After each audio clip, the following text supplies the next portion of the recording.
Bonjour, c'est Stéphane Villa, vous êtes sur Ajoie TV.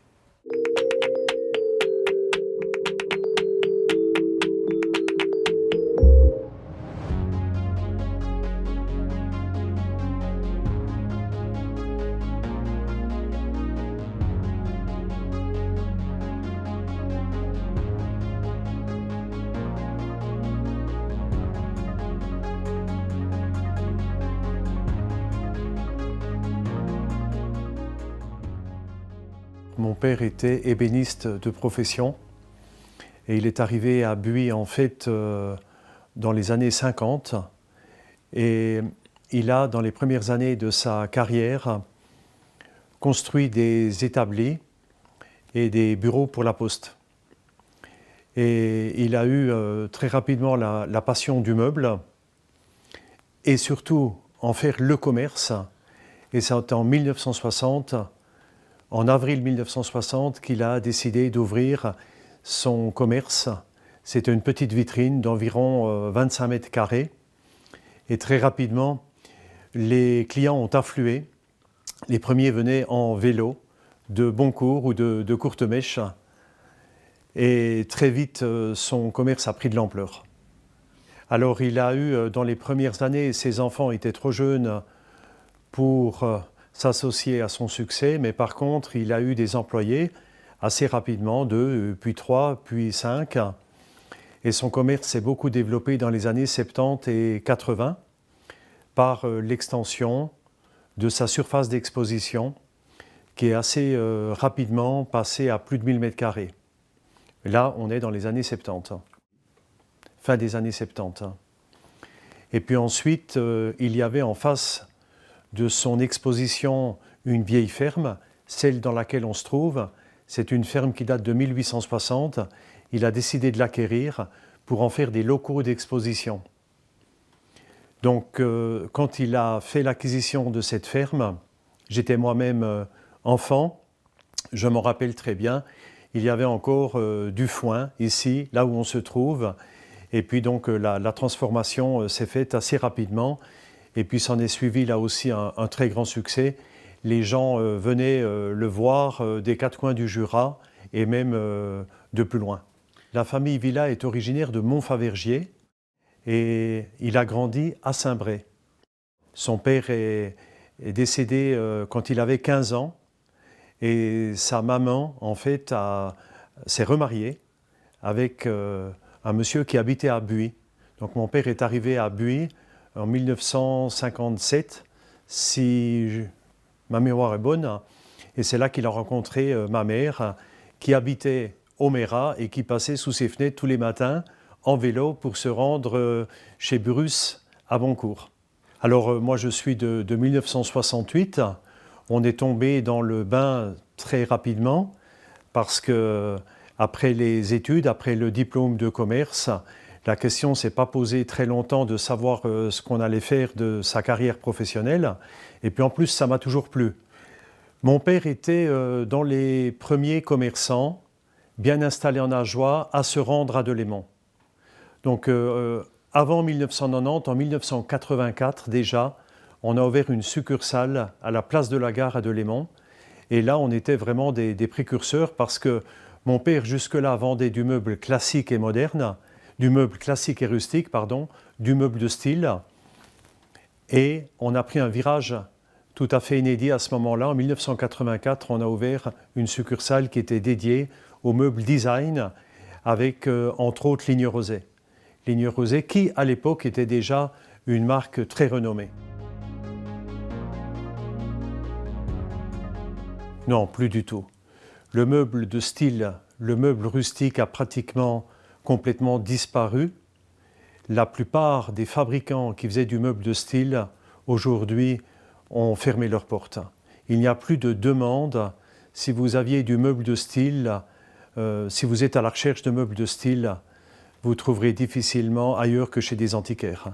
Alors aujourd'hui, on a essentiellement 2 points de vente, Buis et Delémont. Buis reste historiquement très important pour nous parce qu'en fait, c'est ici que nous avons toute la logistique et l'administration. En plus, nous avons bien sûr le magasin, qui fait quand même 3700 mètres carrés. Buis, aujourd'hui, est plus grand que Delémont. On a peut-être une meilleure visibilité sur Delémont, mais Buis, il faut le savoir, reste la plus grande surface de l'entreprise, surface commerciale. Alors, c'est effectivement beaucoup des Jurassiens, mais je dirais Jura bernois, et puis jusqu'aux montagnes châteloises. On a fréquemment des gens qui nous visitent de Neuchâtel, de Chaux-de-Fonds, et également de la région de Laufont. Peu de Balois, et puis au-delà, Vaud, Valais, c'est plutôt des Jurassiens expatriés qui viennent volontiers faire leurs achats chez nous. Les grandes marques qu'on représente ont compris que nous sommes meilleurs qu'eux pour faire le commerce de meubles ici dans le Jura. Et si je prends l'exemple de Ligne Rosée ou de Steelcase, prenons l'exemple de Steelcase pour le mobilier de bureau, eh bien Steelcase ne pourrait jamais vendre des meubles dans le Jura en étant à Lausanne ou à Genève. Ils ont compris que nous, avec notre empreinte locale, avec notre participation à toutes sortes d'événements, on est de la culture, on est de le sport, on est beaucoup plus fort ici pour représenter cette marque que si eux viennent de l'extérieur ou même de l'étranger. Je dois dire que chez nous, on n'a pas connu de baisse ces 2 dernières années. Au contraire, 2020 et 2021 ont été nos meilleures années. 2021 a été la meilleure année de l'entreprise, aussi bien dans le secteur privé que dans le secteur entreprise.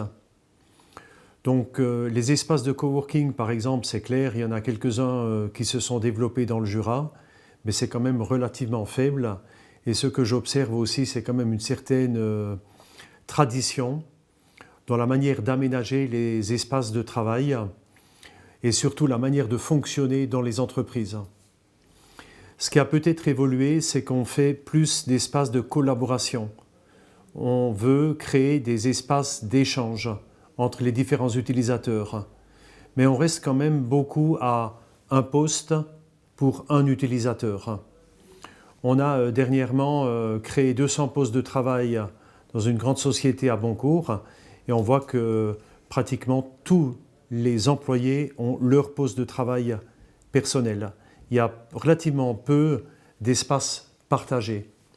Par contre, il y a des cafétérias qui sont aménagées pour faire autre chose que sa pause de midi, où on peut échanger le restant de la journée. Et ça, c'est très intelligent parce que ça permet vraiment de rentabiliser les mètres carrés et puis de ne pas faire des salles de réunion juste pour en faire. Donc la cafétéria aménagée est une très bonne alternative. Et puis sinon, de manière générale, je remarque aussi que les gens qui nous confient leurs projets ont envie d'investir pour la qualité de travail de leurs collaborateurs et puis surtout veulent du matériel de qualité. Alors 2022 est parti sur de bonnes bases. On est tantôt sur fin février, on peut dire qu'on a les chiffres de l'année passée. Maintenant, on peut s'attendre à tout avec le retour à la normale, comme vous l'avez dit, où les consommateurs vont peut-être reprendre leurs anciennes habitudes. C'est à voir. De toute façon, nous sommes prêts pour affronter le futur avec sérénité. Et cette année, en fait, il y aura un événement important puisque nous allons agrandir notre magasin de Delémont avec une surface supplémentaire de près de 2000 m². C'est un projet que j'avais dans les tuyaux depuis quelques années. Et puis, on a décidé maintenant de le concrétiser. Et je tiens à préciser qu'il n'y aura pas de conséquences sur le site dans lequel nous nous trouvons. Buis reste notre bâtiment principal, notre administration, notre logistique. Et puis j'ai fait la promesse aux collaborateurs qui travaillent à Buis qu'ils pourront toutes et tous conserver leur poste.